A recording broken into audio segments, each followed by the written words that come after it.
Hello, my name's Caris. I am 25 and I am a Brook Participation Forum member. Hi, I'm Katrina. I am in the Over 25s Brooks Participation Forum. Hello, my name is Abby and I am part of the 20 to 24 forum. Hi, my name is Kanika. I'm one of the members of the 20 to 24 forum. Hi, my name is Scarlett and I'm one of the 25 plus members of the participation board. Hello, my name is Andy. I'm one of the volunteers on Brook's Participation Forums.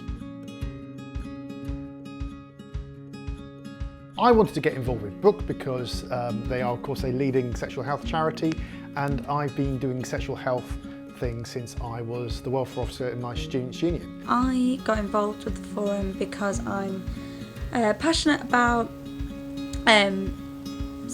like sex and relationships education. I'm passionate about working with young people. In my day-to-day life I work with young people anyway, in kind of a support role, so I wanted to do a bit more kind of with that. There is a strong draw to re-educating or even educating older people, so people such as myself, middle-aged, so I'm 45, I'm nearing the menopause.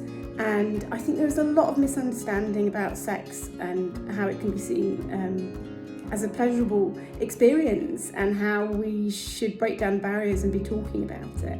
Back when I was at school, it was all very clinical, very biological, and there was nothing about consent or pleasure or even forming relationships. My first experiences of sexual education were through school, and as I was consistently top of my class, I just assumed that I knew everything that there was to know about relationships and sex.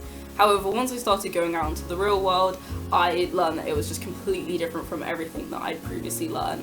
And in my early 20s, I went through a sort of sexual re-education, and so the more books I read and the more people I spoke to, the more I realised how important it is to have conversations like this, and why it's so important to have organisations like Brook who are making this content accessible but also trying to destigmatise the topic.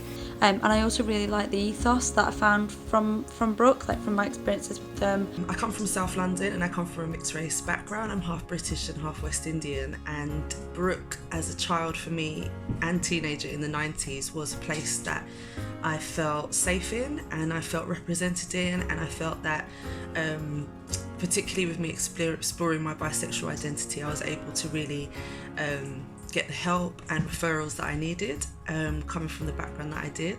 So having the opportunity to be able to advise on the board for me is really important, particularly as a mother of a young son as well. I think the forum's such a good idea because they draw upon a really dedicated pool of people of various ages, various skill sets and particular interests and experiences from across the country who are all equally as committed and passionate about having a positive influence on the sex and relationship health of young people today.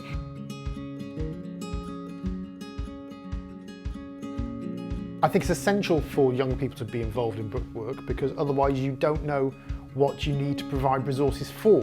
I think it's really important for young men to be involved in this process. I think it's clear that not many young men are actually involved in sexual health, and I want to be one of those people that will actually shape Brook's work, particularly maybe for young men in the future. It's something I think we should be talking to young people about. I think it's about the kind of demystifying, I guess, and also desensationalising of relationships, sexual acts. So thinking that, to get a partner is the greatest thing in the world, to think that to lose your virginity changes you entirely as a person, to think that every time you have sex it should be incredible, or that sex it's not really for certain people, you don't need to enjoy it, and just finding that really nice kind of middle. I think that in terms of working with young people, the one thing I'd say is make sure that you don't underestimate the value that and the impact that technology has had on sex and relationships. I know that talking to people who aren't even that much older than me, like my sister who's 30, just have no understanding of how online dating and social media has changed things all around.